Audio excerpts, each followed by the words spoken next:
Assalamualaikum warahmatullahi wabarakatuh. Diangkat dari kisah nyata orang yang gemar istighfar. Cerita para ulama istighfar. Imam Ahmad bin Hanbal rahimakumullah, murid Imam Syafi'i, dikenal juga sebagai Imam Hambali. Di masa akhir hidupnya beliau bercerita, suatu waktu ketika saya sudah usia tua, saya tidak tahu kenapa ingin sekali menuju satu kota di Irak. Padahal tidak ada janji sama orang dan tidak ada keperluan. Akhirnya Imam Ahmad pergi sendiri menuju ke kota Basrah. Beliau bercerita, begitu tiba di sana waktu Isya, saya ikut sholat berjamaah Isya di masjid. Hati saya merasa tenang, kemudian saya ingin istirahat. Begitu selesai sholat dan jamaah bubar, Imam Ahmad ingin tidur di masjid. Tiba-tiba penjaga masjid datang menemui Imam Ahmad sambil bertanya, "Kenapa kamu di sini, Syekh?" Kata Syekh boleh digunakan untuk 3 panggilan. 1 untuk orang tua, 2 orang kaya ataupun 3 orang yang berilmu. Panggilan Syekh di kisah ini panggilan sebagai orang tua, karena penjaga itu memanggil hanya sebagai orang tua. Penjaga masjid itu tidak tahu yang lelaki itu adalah Imam Ahmad, dan Imam Ahmad pun tidak memperkenalkan dirinya. Di Irak, semua orang kenal siapa Imam Ahmad.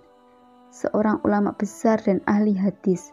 Sejuta hadis dihafalnya, sangat solih dan zuhud. Zaman itu tidak ada kamera atau gambar sehingga orang tidak tahu wajahnya. Cuma namanya sudah terkenal.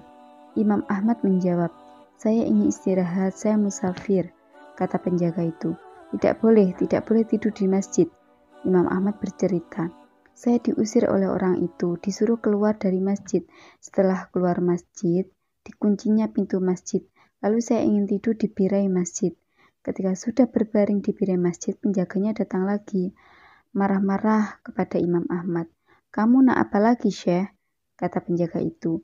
'Saya nak tidur, saya musafir,' kata Imam Ahmad. Lalu penjaga masjid berkata, 'Di dalam masjid tidak boleh, di birai masjid juga nggak boleh.' Imam Ahmad diusir. Imam Ahmad bercerita, 'Saya diusir sampai jalanan. Di samping masjid ada penjual roti rumah kecil sekaligus untuk membuat dan menjual roti. Penjual roti ini sedang membuat adonan sambil melihat kejadian Imam Ahmad diusir oleh penjaga masjid tadi. Ketika Imam Ahmad sampai di jalanan, penjual roti itu memanggil dari jauh, 'Mari Syekh, Anda boleh nginap di tempat saya. Saya punya tempat meskipun kecil,' kata Imam Ahmad.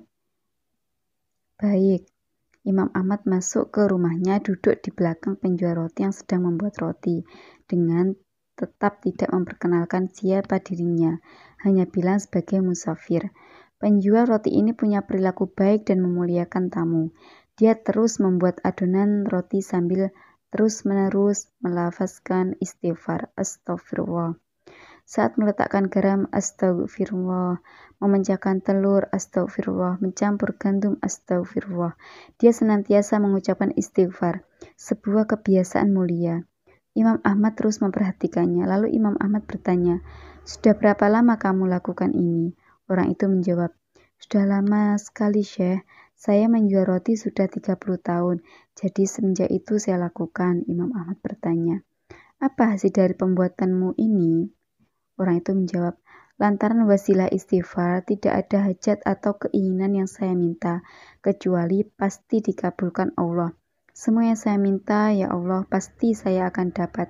Rasulullah SAW pernah bersabda, "Siapa yang menjaga istighfar, maka Allah akan menjadikan jalan keluar baginya dari semua masalah dan Allah akan berikan rezeki dari jalan yang tidak disangka-sangkanya." Lalu orang itu melanjutkan, "Semua dikabulkan Allah kecuali satu, masih satu yang belum Allah beri." Imam Ahmad penasaran lantas bertanya, "Apa itu?" Kata orang itu, "Saya minta kepada Allah supaya dipertemukan dengan Imam Ahmad." Seketika itu juga Imam Ahmad bertakbir, "Allahu Akbar. Allah telah mendatangkan saya jauh dari Baghdad, pergi ke Basrah, dan bahkan sampai diusir oleh penjaga masjid sampai ke jalanan, ternyata karena istighfarmu." Penjual roti itu terperanjat memuji Allah. Ternyata yang di depannya adalah Imam Ahmad. Ia pun langsung memeluk Imam Ahmad. Wallahu a'lam.